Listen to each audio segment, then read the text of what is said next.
చెప్పారు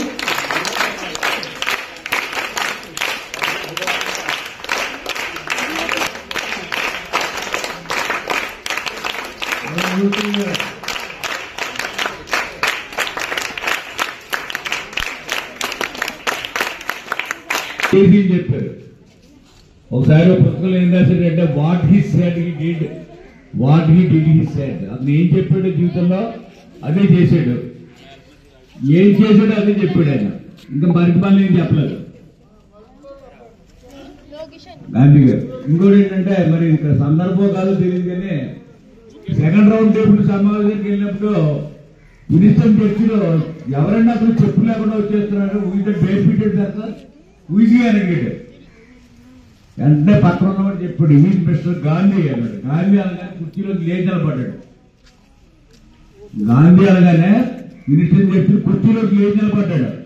that is the power of Mahatma Gandhi. ఒక దేశంలో విభిన్నమైనటువంటి సంస్కృతులు, విభిన్న భాషలు, విభిన్న నాగరికతలు ఉండేటువంటి అంటే యాక్చువల్గా మంది వేరు, నార్త్ ఇండియన్ కల్చర్ వేరు. వీళ్ళందరినీ ఒక వ్యక్తి ఒక కర్ర కొల్లాయి కట్టుకునే వ్యక్తి వీళ్ళందరినీ దేశాన్ని ఒక త్రాటిపడి తీసుకొచ్చి స్వాతంత్రోద్యమం నడిపేటంటే ఈ షోస్ ఈజ్ గ్రేట్నెస్. ఇంకోటి ఏంటంటే ఆయన మీద బ్రిటిష్ సామ్రాజ్య టైంలో రాజద్రోహ నేరం మోపి కోర్టుకు వెళ్ళిన సందర్భంలో జడ్జిలు కూడా లేచి నిలబడేవారు. జనరల్ గా కోర్టులో ఏం జరుగుతుందంటే ఈ జడ్జి చూసి మీద వాళ్ళు లేచి నిలబడతారు. జడ్జి కూడా లేచి నిలబడ్డాడు గాంధీ గారిని చూసి. అంత గొప్ప వ్యక్తి, గొప్ప వ్యక్తిత్వం అది. అంచేత మన దేశం ఎప్పటికీ మర్చిపోలేనటువంటి చిరస్మరణీయమైన వ్యక్తి లాల్ బహదూర్ శాస్త్రి గారు కూడా చాలా గొప్ప నిజాయితీ పరుడు. పదవిలో ఉండి ప్రధాన పదవిలో ఉండి కూడా చాలా నిరాడంబరంగా జీవించినటువంటి వ్యక్తి. ఈ రోజున ఆయన జయంతి కూడా ఈ సందర్భంగా మనం ఆయన కూడా స్మరించుకోవాల్సిన అవసరం ఎంతైనా ఉంది. నాతోటి ఉపాధ్యాయులకు, కార్యాలయ సిబ్బందికి అందరికీ నమస్కారాలు. విద్యార్థులకు ఆశీస్సులు. ముఖ్యంగా ఈ రోజు మన యొక్క గ్యాదర్ అయ్యామనేది చూస్తే భారతదేశానికి స్వాతంత్రం తీసుకురావడంలో ఒక ముఖ్యమైనటువంటి భూమికను పోషించినటువంటి మోహన్ దాస్ కరంచంద్ గాంధీ, మహాత్మా గాంధీ గారి యొక్క పుట్టినరోజు. అలాగే 155వ పుట్టినరోజు అయింది. 1869 అక్టోబర్ 2వ తారీఖున జన్మించడం జరిగింది. అలా దేశానికి బ్రిటిష్ వాళ్ళ పరిపాలనలో మనం పడినటువంటి కష్టాలకి ఆయన కూడా దేశం అంతా తిరగడం, అవన్నీ పరిశీలించడం.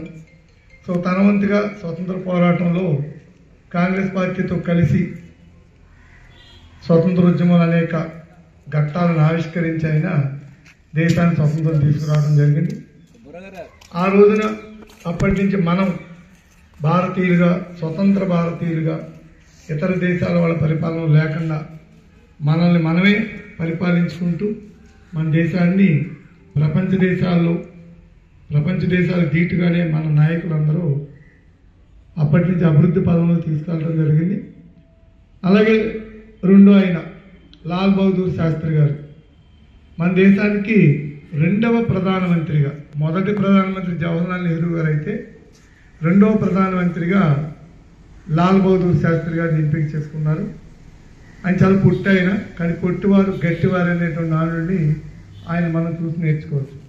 భారతదేశానికి రెండవ ప్రధానమంత్రిగా ఆయన ఉన్న టైంలోనే పాకిస్తాన్తో మనకి యుద్ధం రావడం, దాంతో ఆయన దేశానికి జై జవాన్ జై కిసాన్, దేశాన్ని రక్షించడానికి సైనికులు ఎంత అవసరమో దేశంలో ఉండే ప్రజలకి ఆహారాన్ని అందించడానికి రైతులు కూడా అంతే అవసరం అని చెప్పినటువంటి మహానుభావుడు. చాలా సామశాస్త్రి అతి నిజాయితీ పడి ఎక్కడా కూడా చిన్న మచ్చలేనటువంటి మహానుభావుడు లాల్ బహదూర్ శాస్త్రి గారు. సో ఆయన కూడా నిజాయితీగా తన జీవితాన్ని దేశ సేవకు అంకితం చేసినటువంటి మహానుభావుడు. సో వీళ్ళిద్దరినీ మనం ఆదర్శంగా తీసుకుని వాళ్ళు ఏ విధంగా చదువుకుని ఉన్నత స్థితికి చేరుకున్నారు, అనేటువంటి దాన్ని ఈ వయసులో మీరు గమనించుకోవాల్సింది. వాళ్ళు ఏ విధంగా చదువుకున్నారు, ఎంత డెడికేటెడ్గా విద్య పట్ల ఆకర్షితులయ్యారు అనే విషయాన్ని గమనించుకుని మీరు కూడా అత్యున్నత స్థితికి చేరాలని కోరుకుంటున్నాను. Thank you sir. ఇచ్చాం సార్. Thank you. మరి ఈరోజు ఇద్దరు మహానుభావుల పుట్టినరోజు. ఒకళ్ళు దేశ స్వాతంత్ర పోరాటాన్ని ముందుకు నడిపించిన వ్యక్తి మహాత్మా గాంధీ, రెండోది లాల్ బహదూర్ శాస్త్రి గారు. మరి అనేక ఉద్యమాలు చేసి ఇవాళ మనం స్వేచ్ఛగా ఉన్నామంటే ఆ మహానుభావుల స్వాతంత్ర పోరాట ఫలితాలే ఇవాళ అనుభవిస్తున్నాం. ఇవాళ మరి ఆ స్వేచ్ఛని దుర్వినియోగం చేసుకుంటున్నాం కదా.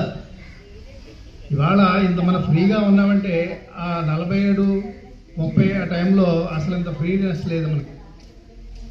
మరి నెక్స్ట్ లాల్ బహదూర్ శాస్త్రి గారి విషయానికి వస్తే ఆయన చాలా నిరుపేద అనమాట, చాలా పేద విద్యార్థి. ఎలాగా పేద విద్యార్థి అంటే పుస్తకాలు కొనుక్కోవడానికి కూడా డబ్బులు లేవు. అతను ఆ ఊరు నుంచి వేరే ఊరు వెళ్ళడానికి యమునా నది దాటవలసి వచ్చేదన్నమాట. యమునా నది దాటవలసి వస్తే అప్పుడు ఎంత అనా అంటే 6 పైసలు. ఆ 6 పైసలు లేకపోతే ఆ పుస్తకాల సంచి వేరే ఫ్రెండ్స్కి ఇచ్చి ఇతను ఈదుకుంటూ వెళ్ళేవాడు అనమాట. ఆ పక్కన యమునా నది అంటే ఇప్పుడు సపోజ్ మనకి కాకరపల్లి గోదావరి ఉంది కదా, ఈ పక్క నుంచి ఆ పక్క ఎంత ఉందో ఇంకా ఎక్కువే ఉండొచ్చు. అంత గోదావరి ఈదుకుంటూ వెళ్ళేవాడు. పడవాడు అయినా సరే డబ్బులు వద్దురా బాబు ఎక్కమన్నా సరే ఎక్కేవాడు కాదన్నమాట. అంత నిజాయితీపరుడు. అంత నిరుపేద కుటుంబంలో పుట్టి నిజాయితీ ఉండి మన దేశానికి ప్రధానమంత్రి అవడం అనేటువంటిది చాలా ఆనందించదగ్గ విషయం. ఇలాంటి మహానుభావుల యొక్క జీవితాలు మనం చదువుకోవాలి. లైబ్రరీలో చాలా పుస్తకాలు ఉంటాయి. లైబ్రరీలో చాలా పుస్తకాలు ఉంటాయి. ఆ మహానుభావుల యొక్క కథలు, వాళ్ళ జీవిత ఆశయాలన్నీ నేర్చుకోవాలి. దాంట్లో మంచిని గ్రహించాలి మనం.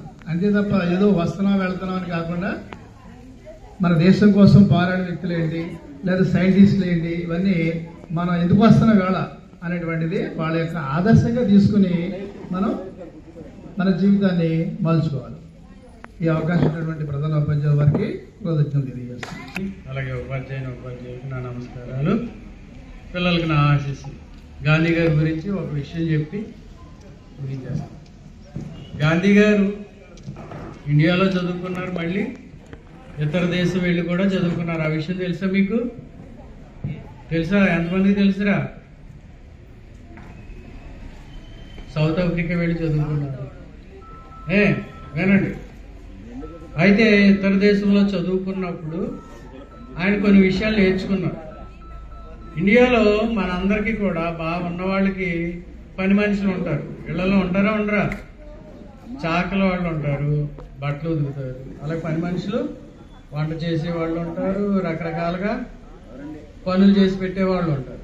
అయితే గాంధీ గారు ఇతర దేశం వెళ్ళిన తర్వాత అటు చదువుకోవడానికి ఆ దేశంలో నియమాల ప్రకారం బట్టలు ఎవరు వాళ్ళే ఉతుక్కోవాలి. ఆంజనేయులు ఏమన్నాను నేను? నిలబడరు. నువ్వు వెనకాల అనుకోండి, నిలబడదు. చదువుకోవడానికి వెళ్ళినప్పుడు ఆయన బట్టలు ఆయనే ఉతుక్కునేవారు. ఇప్పుడు నేను టోటల్గా చెప్పేది ఏంటంటే గాంధీ గారి డ్రెస్సులు గాంధీ గారే ఉతుక్కునేవారు. ఆయన ఇక్కడికి ఇండియా వచ్చేసిన తర్వాత కూడా అదే పని చేసి వేరే వాళ్ళకి ఇచ్చేవారు కాదు. ఆయన బట్టలు ఆయనే ఉతుక్కునేవారు. ఇప్పుడు మీరు యూనిఫామ్ వేసుకురాలేదంటే ఏమంటున్నారా? మా అమ్మ ఉతకలేదు అంటున్నారా? కనుక ఇక్కడ నుంచి ఈ రోజు నుంచి మీరందరూ కూడా ఎవరి బట్టలు వాళ్ళే ఉతుక్కోవాలి. గాంధీ గారి సిద్ధాంతం అదే. ఆ రెండో విషయానికి వస్తే గాంధీ గారు ఏమన్నారంటే, మీరు ఎవరికైనా పెన్ ఇచ్చారు అనుకోండి, ఫ్రెండ్ అడిగారు పెన్ను లేదు నాకు ఇవ్వండి అని అడిగారు. పెన్ను నువ్వు ఇచ్చావు. పెన్ను ఇచ్చినప్పుడు వాళ్ళు రాసుకుంటారు కదా, నీ పెన్ను తీసుకున్న వాళ్ళు రాసుకుంటున్నారు. అంటే నీ ద్వారా వాళ్ళు ఏం పొందుతున్నారు?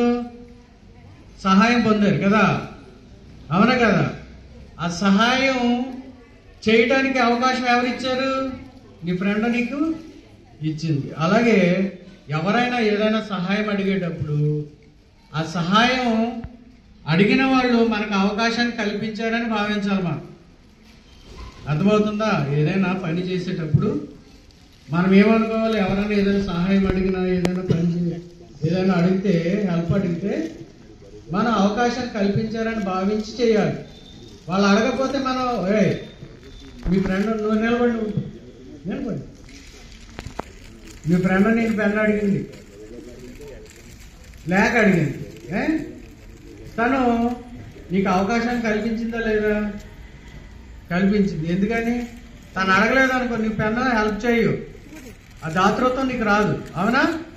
అంటే ఒకళ్ళు మనల్ని అర్థిస్తున్నారంటే అవకాశాన్ని కల్పించినాడు కనుక మనం అందరం కూడా ఇతరులకి హెల్ప్ చేయడానికి ప్రయత్నించాలి. ప్రతి ఫ్రెండ్కి కూడా మనం ఏం చేయాలి? సహాయపడటానికి ప్రయత్నించాలి. పట్టించుకోకుండా ఉండకూడదు ఏదైనా ఇబ్బందుల్లో ఉంటే. అర్థమవుతుందా? ఇది రెండో విషయం. మొదటి విషయం ఎవరి బట్టలు వాళ్ళే ఉతుక్కోవాలి. పొద్దుటే స్కూల్ నుంచి వస్తారు, సాయంత్రం ఇంటికి వెళ్ళిపోతారు. ఇంటికి వెళ్ళాలంటే నానబెట్టుకొని సబ్బు పెట్టి ఉతికేసుకొని ఆరబెట్టేసుకోవాలి. గాంధీ గారు కూడా అలాగే ఆరబెట్టుకుని పొద్దుటే మళ్ళీ కాలేజీకి వేసుకెళ్ళేవారు. కనుక మనం అందరం కూడా ఆ విధంగా గాంధీ గారిని ఫాలో అవ్వాలి. తర్వాత విషయం ఏంటంటే గాంధీ గారు దేశమంతా తిరిగారు. ఎందుకు తిరిగారు?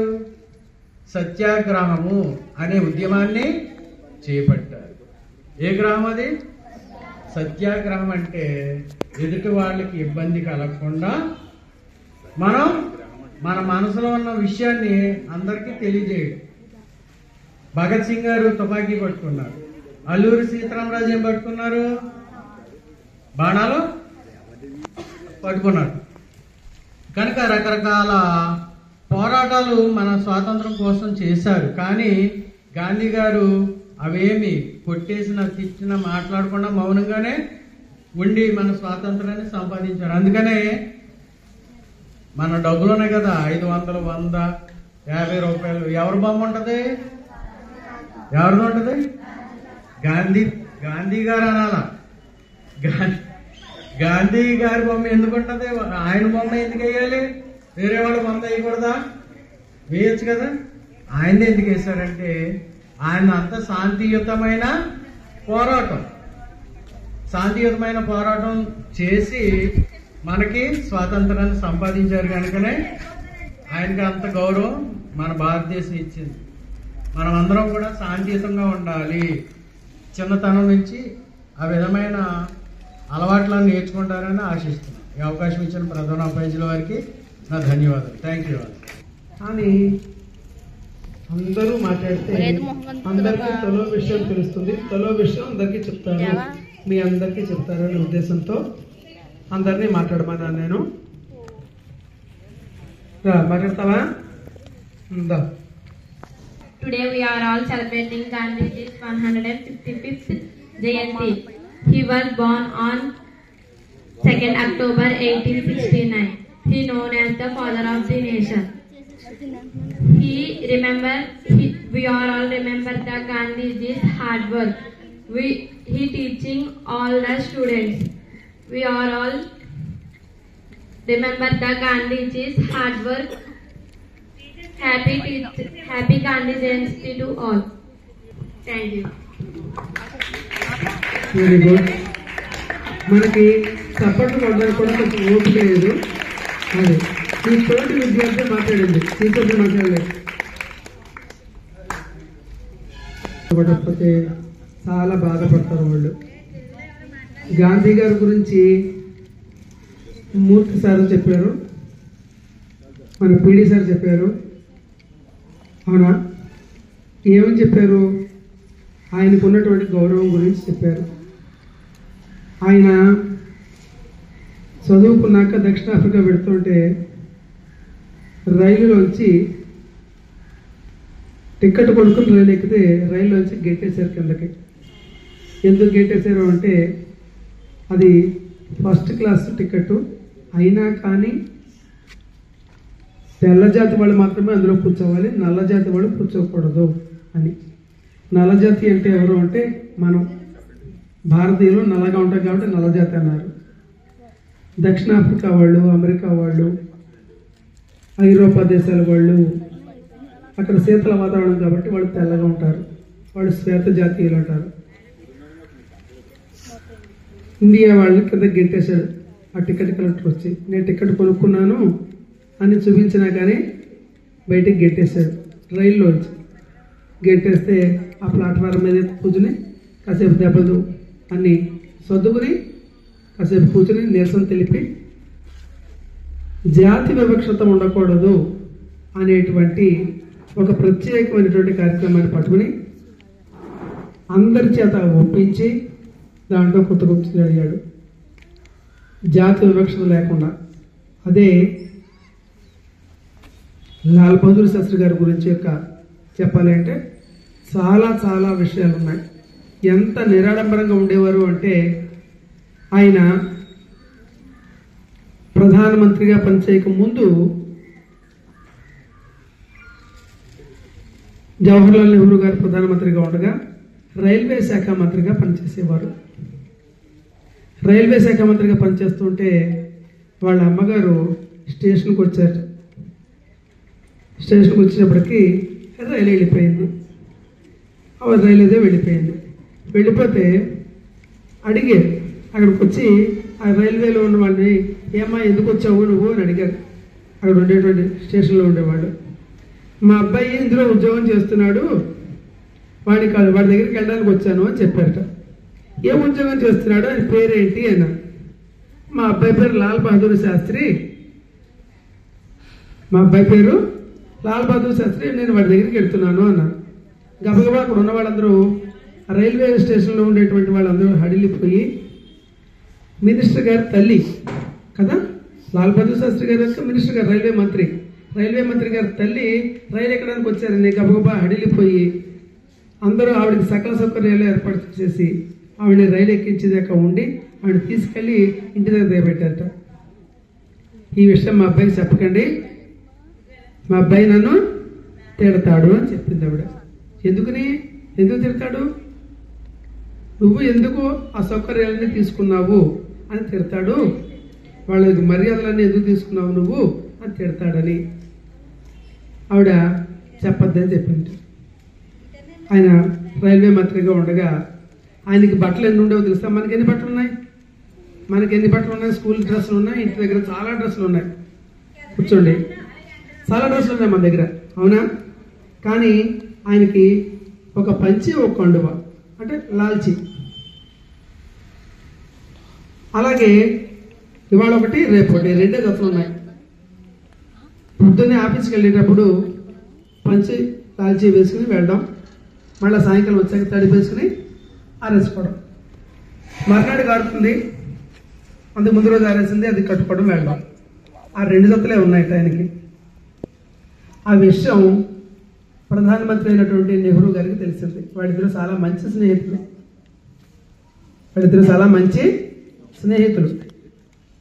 ఆయన, నేను మీ ఇంటికి భోజనానికి వస్తున్నాను అన్నారట. రండి, మీరు భోజనానికి వచ్చినంత మాత్రం నాకు నష్టమేం లేదు, నాకున్నదే మీకు భోజనం పెడతానని చెప్పి తీసుకెళ్లారు.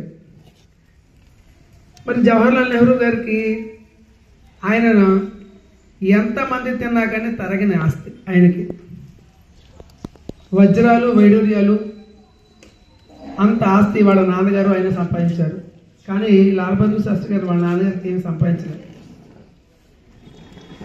ఆ యొక్క గొప్పతనాన్ని ప్రదర్శించడానికి ఆయన మంచి బట్టలు కొని, ఇంట్లోకి సరిపడా వస్తువులన్నీ కొని ఆయనకి పట్టుకెళ్ళారు, వాళ్ళ ఇంటికి పట్టుకెళ్ళారు. పట్టుకెళ్తే ఆయన భోజనం చేసిన తర్వాత బట్టలు ఇవ్వబోయారు. నెహ్రూ గారు ఎవరికి ఇచ్చారు? లాల్ బహదూర్ శాస్త్రి గారికి కొత్త బట్టలు ఇచ్చారు. నువ్వు నా లేనితనాన్ని హేళన చేస్తున్నావు, నువ్వు హేళన చేసేటట్టయితే నేను నీ మంత్రివర్గంలో కూడా ఉండను, నేను వెంటనే రాజీనామా చేస్తాను, నువ్వు పట్టుకెళ్ళిపో బట్టలు ఇక్కడి నుంచి, నువ్వు భోజనం చేస్తే చేసావు, నువ్వు బట్టలన్నీ పట్టుకెళ్ళిపోయి ఇక్కడి నుంచి అన్నట్టు. ఆయన ఇక చేసేదేమీ లేక ప్రధానమంత్రి నెహ్రూ గారు ఆయన తెచ్చిన బట్టలన్నీ తిరిగి వెనక్కి పట్టుకెళ్ళిపోయారు. అంత నిరాడంబరంగా జీవించినటువంటి వ్యక్తి. తర్వాత ఓ ఘోర రైలు ప్రమాదం బీహార్లో బెంగాల్లో ఉత్తరప్రదేశ్లో జరిగితే రైలు ప్రమాదం జరిగితే చాలామంది చనిపోయారు. వెంటనే రాజీనామా చేశారు. మరి నేనేం చేయాలి అన్నట్ట నెహ్రూ గారితో. రోజు ఆఫీస్కి వచ్చే నువ్వు నాతో పాటు అన్నారు. ఎందుకు పని లేక అంటే నాకు పని ఏం లేదు కదా, నేను ఇంటి దగ్గరే ఉంటాను అంటే, కాదు నేను చేసే పని నువ్వు చేయాలి తర్వాత అన్నట్టు. నేను చేసే పని నువ్వు చేయాలి అన్నారు. ఆయన చనిపోయిన తర్వాత భారతదేశానికి రెండో ప్రధానమంత్రిగా లాల్ బహదూర్ శాస్త్రి గారిని ఎన్నుకోవడం అన్నీ చక్కచక్కగా జరిగిపోయాయి. లాల్ బహదూర్ శాస్త్రి గారు చాలా రాజనీతిజ్ఞుడు. ఎంత నిరాడంబరంగా ఉంటారో అంత కఠినమైనటువంటి నిర్ణయాలు తీసుకుంటారు. అంత ఖచ్చితంగా అలా ఉండి తీరాలి అనేటువంటి వ్యక్తుల్లో ఆయన ఒకరు. తర్వాత ఆయన తాష్కంట్ ఒప్పందానికి వెళ్ళారు. భారతదేశానికి పాకిస్తాన్కి మధ్య యుద్ధం జరుగుతుంటే ఆ ఒప్పందంలో పూర్తయిన తర్వాత తిరిగి వస్తుండగా పూర్తయిపోయింది అన్నప్పుడు ఆయన చనిపోయారు. వెంటనే ఎందుకు చనిపోయారో ఎంత మిస్టర్ అయ్యో ఎవరికి తెలియదు. ఆ విషయం ఎవరు చంపారు, ఆయన చనిపోయారా అన్న విషయం ప్రపంచానికి ఎవరికి తెలియదు. కానీ ఆయన్ని చంపివేశారు అనేటువంటి విషయం మాత్రం కొంతమంది చెబుతూ ఉంటారు. ఆయన యొక్క గొప్పతనాన్ని ఓర్వలేక ఆయన్ని సంహరించారు. అలాగే ఆయన ప్రధానమంత్రిగా ఉండగాను రైల్వే మంత్రిగా ఉండగా కూడా వాళ్ళ అబ్బాయి, నాన్న నీ కారు ఇవ్వు, నేను రేషన్ తెచ్చుకుంటాను అన్నట్ట. రేషన్ అంటే మనం తెచ్చుకుంటాం కదా, మన ఇంటికి వస్తున్నాయి ఇప్పుడు. కారులో వ్యాన్లో వేసి బియ్యం నూనె లేదా పప్పులు మన ఇంటికి వచ్చి పట్టుకొచ్చి హారన కొడుతున్నాడు, మనం వెళ్ళి తెచ్చుకుంటున్నాం. కానీ మా చిన్నప్పుడు అలా కాదు, మనమే వెళ్ళి అక్కడికి వెళ్ళి తెచ్చుకోవాలి. రేషన్ షాప్కి వెళ్ళి కారు వేసుకుంటానంటే నీకు కారు అక్కర్లేదు, నువ్వు నడిచి వెళ్ళు, లేకపోతే నేను తెచ్చుకుంటాను వచ్చేటప్పుడు, ఆఫీస్ నుంచి వచ్చేటప్పుడు నేను తెచ్చుకుంటాను అన్నాడు. ఆయన నడిచి వెళ్ళారు. కాబట్టి మనకి ఆయన దగ్గర నుంచి నేర్చుకోవాల్సిన విషయాలు చాలా నిరాడంబరంగా ఉండాలి. ఖచ్చితంగా మనం అనుకున్నది సాధించాలి. ఆ నిరాడంబరానికి ఉండడానికి మనకు ఒక ఖచ్చితమైన పట్టుదల ఉండాలి. మనం ఇలాగే ఉండాలి, ఈ విధంగానే నేర్చుకోవాలి. మనం చదువుకునే విద్యార్థులం కాబట్టి చదువే మన లక్ష్యం, వేరే పనులేవి మనకు కాదు. ఇంటి దగ్గర అమ్మకి నాన్నకి సాయం చేయొచ్చు, కానీ చదువే మన ముఖ్యం అని నిర్ణయించుకోండి. ఒక 2 నిమిషాలు సార్ ఒకసారి డస్ట్బిన్ దగ్గర